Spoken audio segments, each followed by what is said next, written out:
नमस्कार दोस्तों, VVIP news के इस नए एपिसोड में एक बार फिर से मैं राज कौशिक आपका स्वागत करता हूं, आपको प्रणाम करता हूं।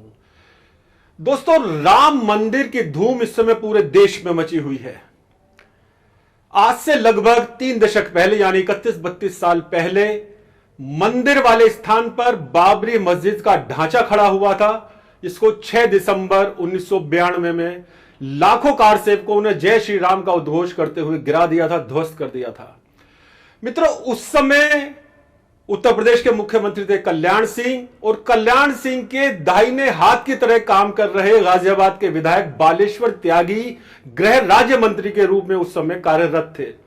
वही बालेश्वर त्यागी आज हमारे बीच में है।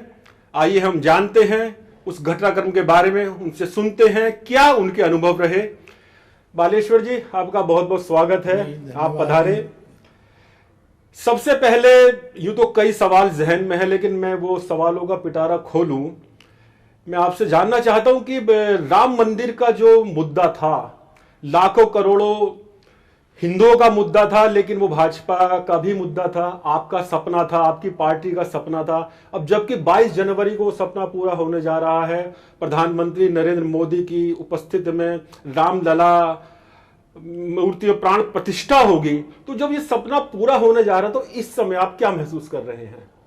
ये बहुत रोमांचित करने वाली बात है, और इतने लंबे समय जिसका बड़ा लंबा संघर्ष रहा, लाखों लोगों की भावनाएं जुड़ी रहीं, और हमने तो पूरा आंदोलन भी देखा 1989 से लगाकर, और कितने उसमें संघर्ष हुए, कितने आंदोलन हुए, लोग जेल गए, सत्याग्रह किए। तो उन सब के बाद आज मंदिर के निर्माण होते का जो सपना है, तो कभी कभी मन में लगता है कि मन रोमांचित होता है कि हमारे जीवन में ही ये सपना पूरा हो रहा है। तो लगता है कुछ हमारा सौभाग्य है, कोई हमारा पुण्य कर्म है, जिसके कारण आज हम ये अपनी आंखों से देख रहे हैं। जी, आपने सौभाग्य की बात की। बालेश्वर जी, उस घटना के बाद यानी 6 दिसंबर 1992 के बाद केंद्र सरकार ने लिब्राहन आयोग का गठन किया था इसके कारण जानने के लिए, और 17 साल के लंबे समय के बाद उसकी रिपोर्ट आई, जो कि मेरे ख्याल से 7 या 8 महीने में ही आनी थी। करोड़ों रुपया भी उसमें लगा, और रिपोर्ट में जो खास बात थी वो ये थी कि आयोग ने उस समय के मुख्यमंत्री कल्याण सिंह जी को इसके लिए दोषी माना था। तो चूंकि आप उस समय गृह राज्य मंत्री थे, आपका इस बारे में क्या मानना है? क्या वास्तव में कल्याण सिंह किसी ना किसी रूप में दोषी रहे? नहीं नहीं, बिल्कुल नहीं। कल्याण सिंह का उसमें कोई दोष नहीं था। बात ये थी कि जन भावना का उभार ही इतना था। कल्याण सिंह जी का तो पहले से स्पष्ट मत था, और उन्होंने बाकायदा सुप्रीम कोर्ट में एफिडेविट दाखिल करके कहा था कि हम ढांचे की सुरक्षा के लिए पूरी व्यवस्था करेंगे। लेकिन ये कल्याण सिंह जी का पहले से भी मत था कि हम कार सेवकों पर गोली नहीं चलाएंगे। तो ये इस कारण से कार सेवक बड़ी संख्या में जो देश भर से आए थे और आंदोलन के कारण निराश हो रहे थे। आपको शायद स्मरण हो, माननीय अटल बिहारी वाजपेयी ने संसद में बहस का उत्तर देते हुए भी ये बात कही थी कि जब लोगों को लगा कि न्याय हमको कहीं से नहीं मिलने वाला है, कोर्ट में भी मुकदमे को लंबित कर दिया गया है, तब उस जनभावनाओं का जो उभार था उस कारण से गिरा था। वो भावनाओं, जन भावनाओं की अभिव्यक्ति थी, वो किसी की योजना नहीं थी। अच्छा, जैसे आपने भी कहा और कल्याण सिंह भी अपने इंटरव्यू में बराबर कहते रहे थे कि मेरा ये निर्देश था कि गोली नहीं चलाएंगे, तो इससे ये नहीं लगता कि कहीं ना कहीं सरकार की उदारता कार सेवकों के प्रति थी?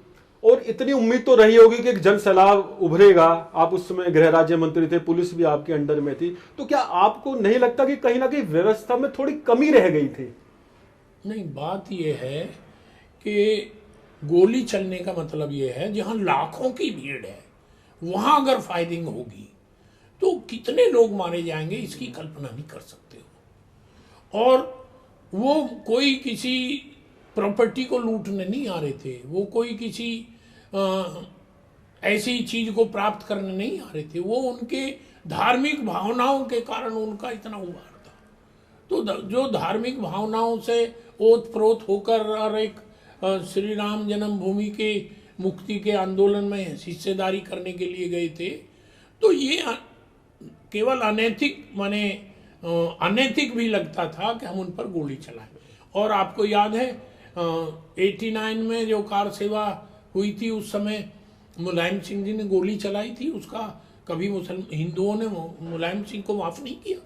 हाँ, तो गोली चलाने का तो मतलब ये है कि वहाँ बड़ी संख्या में लोगों का मारा जाना, और एक ऐसे विषय के लिए जिसका माने और तरह से तो समाधान हो सकता था, गोली से समाधान नहीं हो सकता। अच्छा, मुझे याद आ रहा है 89 में आपकी भी गिरफ्तारी गाजियाबाद से हुई थी, वो क्या मामला था? जो राम जन्मभूमि आंदोलन चल रहा था और उसमें कार सेवा होनी थी अयोध्या में जाकर, तो कार सेवा को रोकने के लिए पहले से ही व्यवस्थाएं की गई थी। उसमें मुझे गिरफ्तार करके सहारनपुर जिला कारागार में 27 दिन हम लोग रहे।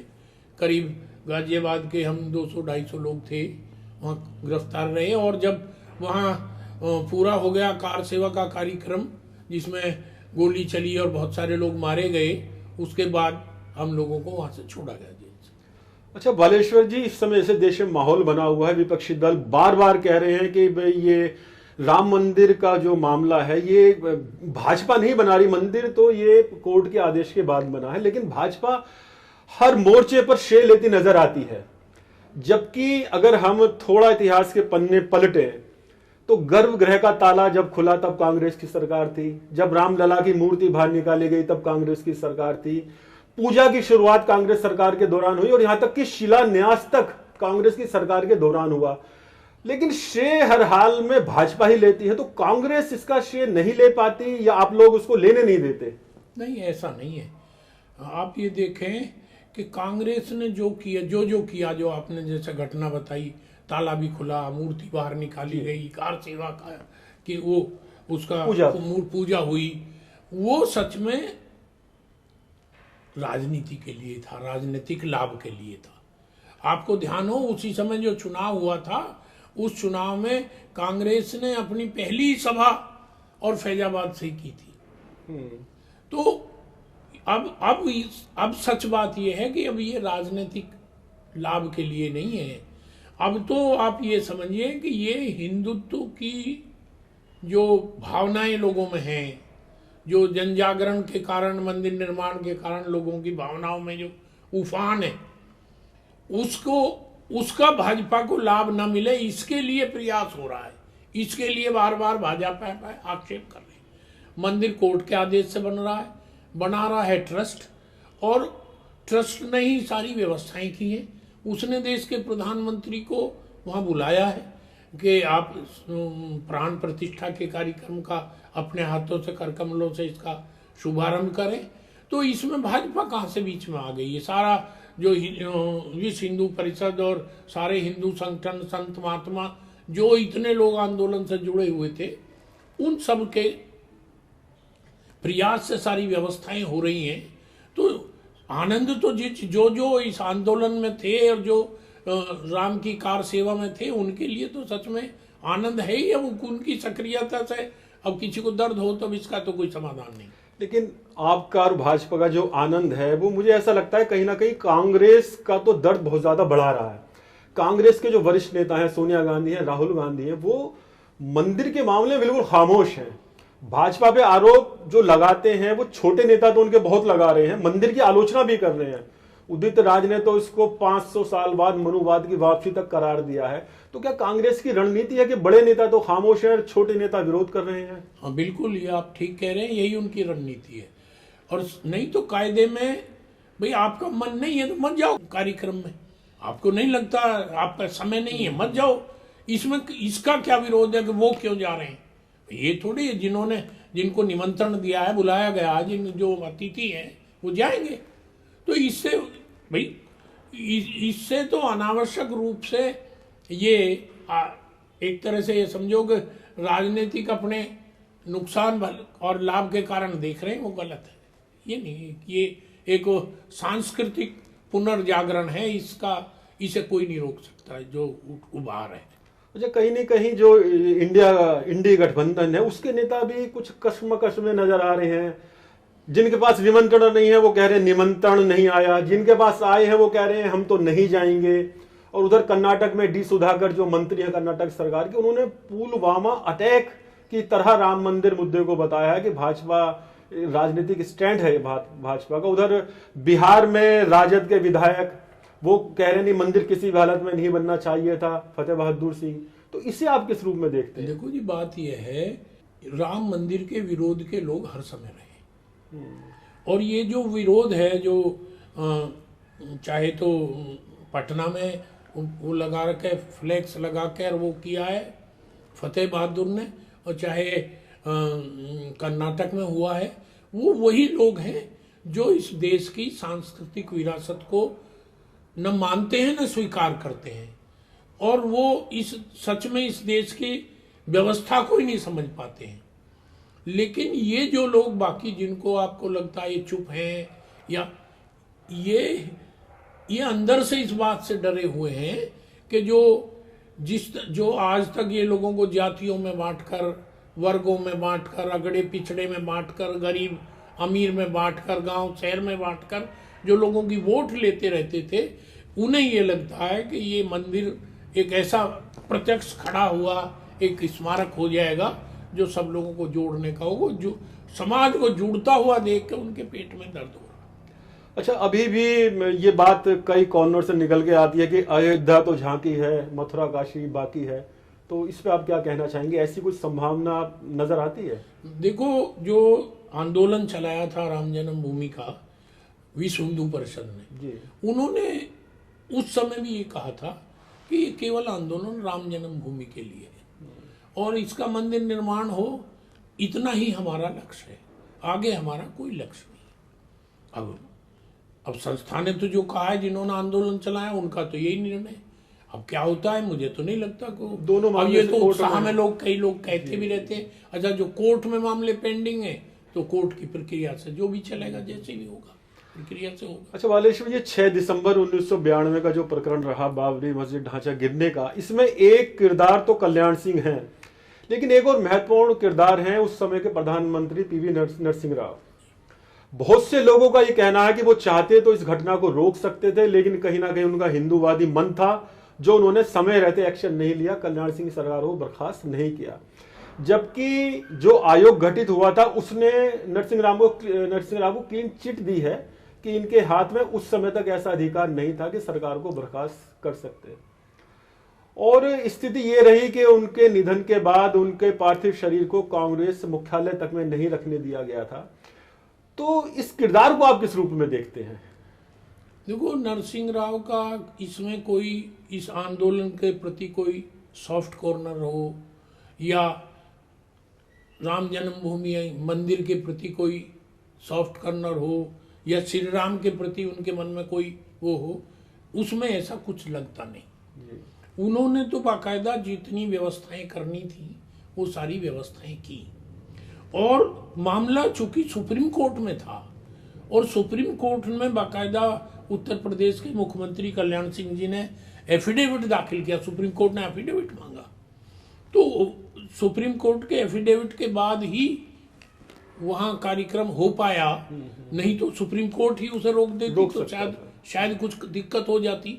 लेकिन और उसके लिए प्रॉपर वो व्यवस्थाएं भी की गई, लेकिन ये कल्पनातीत बात नहीं थी जो वहां हुआ, जो लोगों ने देखा किस तरह से लोग, कोई हथौड़ा नहीं, कोई भाला नहीं, कोई बुलडोजर नहीं, कोई कुछ नहीं, और उसके बाद भी इतना मजबूत ढांचा लोगों ने गिरा दिया, ये बिल्कुल सच में सब लोग आश्चर्यचकित हैं।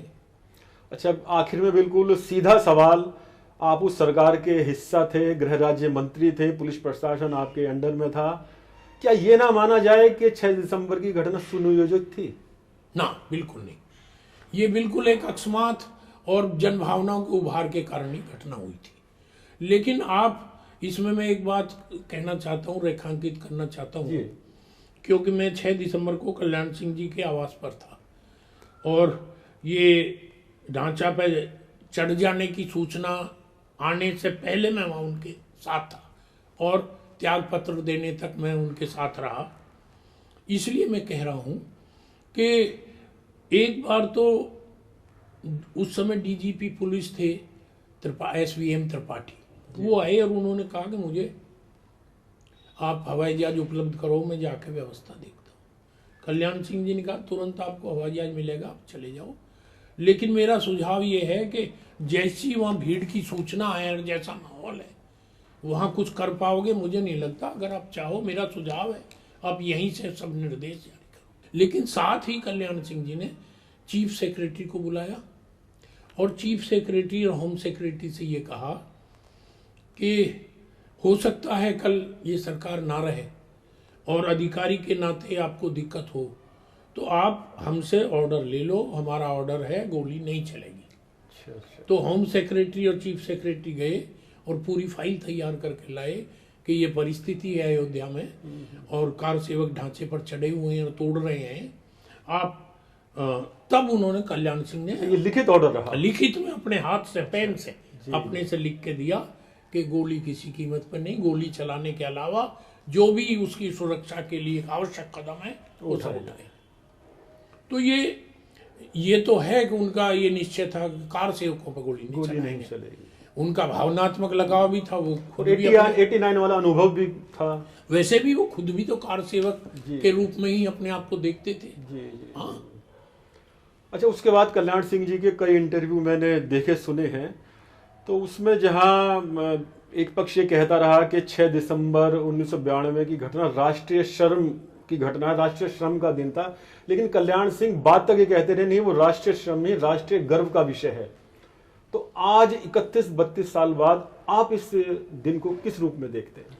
देखो जी, बात यह है कि अगर आप पूरे इतिहास पर का सिंहावलोकन करें तो जब पानीपत के मैदान में जो हिंदुत्व की ध्वजा ध्वस्त हुई थी, गिरी थी, सच में आज वो पुनः लहराने की स्थिति में है। आज जो हिंदुत्व का सबसे बड़ा जो आदर्श पुरुष हैं, जो आदर्श हैं, जो श्री राम, उनका मंदिर, उनके जन्म स्थान पर जिसको लेकर हर हिंदू के मन में बड़ी टीस थी, तो वो सच में एक हिंदुत्व के जन जागरण का बड़ा वो है और भारत के स्वाभिमान और सम्मान की पुनः स्थापना का बड़ा अवसर है। इससे मुझे नहीं लगता सारे विपक्षी दल भी आज ये कहने की स्थिति में नहीं है। मैं कहता हूँ ये क्यों नहीं कहते वो हम नहीं जाएंगे, लेकिन उन्हें लगता है कि कहीं हिंदू नाराज ना हो जाएं, क्यों हिंदुओं की जनभावनाओं से वो भी डरते, तो ये जनभावनाओं के कारण डरे हुए कह रहे हैं। तो ये बड़ा उभार है और इसका स्वागत किया जाना चाहिए। ढांचा गिरने के बाद सरकार बर्खास्त हो गई तो कल्याण सिंह ने देश भर में भ्रमण किया। जब वहाँ तमिलनाडु में पहुंचे वो और वो उतर कर और मंच पर चले तो बहुत सारे लोग उनके पैरों के नीचे की मिट्टी उठाकर माथे से लगा रहे थे। तो आप देखें कि जहां इतनी दूर भारत के सुदूर दक्षिण में और लोगों में इतनी भावना कि वो कल्याण सिंह को एक मुख्यमंत्री, पूर्व मुख्यमंत्री नहीं मान रहे, वो श्री राम के का अनन्य भक्त मान कर और भक्त की ही रज माथे पर धारण कर रहे हैं। तो ये तो वास्तव में समाज में उसकी कितनी मान्यता थी और कितना प्रभाव था। तो ये राष्ट्रीय शर्म की बात नहीं थी, ये तो सच में गर्व की बात है। अच्छा, उस घटना के बाद ये मेरा आखिरी सवाल है त्यागी जी, कई जगह दंगे हुए, आपकी 4 सरकारें गई, उत्तर प्रदेश, हिमाचल, राजस्थान, मध्य प्रदेश, और ये माना जाने लगा कि हिंदू मुस्लिम दोनों के बीच की जो खाई थी वो थोड़ा और बढ़ गई। जबकि दूसरी तरफ कुछ घटनाएं ऐसी भी हैं, जो बाबरी मस्जिद के जो पैरोकार थे अंसारी, वो प्रधानमंत्री के जो इस समय यात्रा निकले उसमें फूल बरसा रहे हैं खुद, वो भी मुसलमान है। दूसरे जो पुरातत्व विभाग के एक बड़े अधिकारी, जिनको एक बड़ा श्रेय जाना चाहिए, के मोहम्मद, जिन्होंने हर हालत में इस बात को साबित करने के लिए कसम जैसे खा ली थी कि ढांचे के नीचे मंदिर के अवशेष मिले हैं, उन्होंने साबित किया है। आज भी एक अखबार में उनका विस्तार से इंटरव्यू छपा है कि मुझे तो मेरी नौकरी के भी लाले पड़ गए थे सिर्फ सच बोलने के पीछे।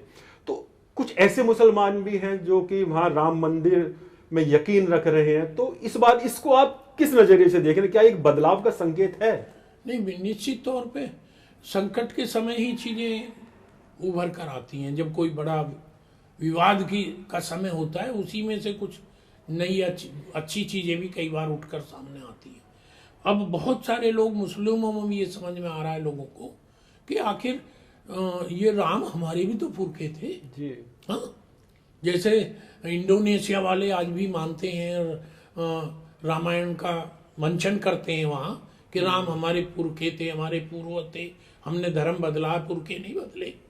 तो आज बहुत सारे लोगों को ये बात समझ में आ रही है और ये वास्तविकता है, इसमें कोई ऐसी बात नहीं है।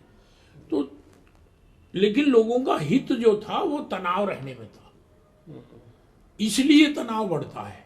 अगर लोग अपने हित को छोड़ दें तो स्वाभाविक समाज में उतनी कटुता नहीं है, उतनी लोगों में संघर्ष नहीं है, उतनी आपस में एक दूसरे को प्रति ईर्षा नहीं है। भाई हिंदू समाज तो यूं कहता है कि ईश्वर को प्राप्त करने के हमारे रास्ते के अलावा और भी बहुत सारे रास्ते हैं। स्वीकार करता तो इतना उदारता दुनिया में कहीं हो सकती है क्या? तो ये कट्टरता तो यही है जहां यूं कह दें कि हमारे अलावा कोई है ही नहीं। हाँ, तो जब उस समाज की उदारता लोग देख रहे हैं तो उसका सुफल तो कुछ निकलेगा ही, कुछ लोग खड़े होंगे ही कि भाई सही बात के साथ खड़े होंगे। चलिए, अच्छा फल निकले, हम ऐसी आशा रखते हैं। आपका बहुत बहुत धन्यवाद, आप हमारे बीच पधारे। तो मित्रों, आज के एपिसोड में बस इतना ही। अगले एपिसोड में फिर मिलेंगे किसी नए विषय के साथ। यह एपिसोड आपको कैसा लगा अपने कमेंट जरूर लिखिए और सब्सक्राइब करना बिल्कुल ना भूलिएगा। VVIP न्यूज, नमस्कार।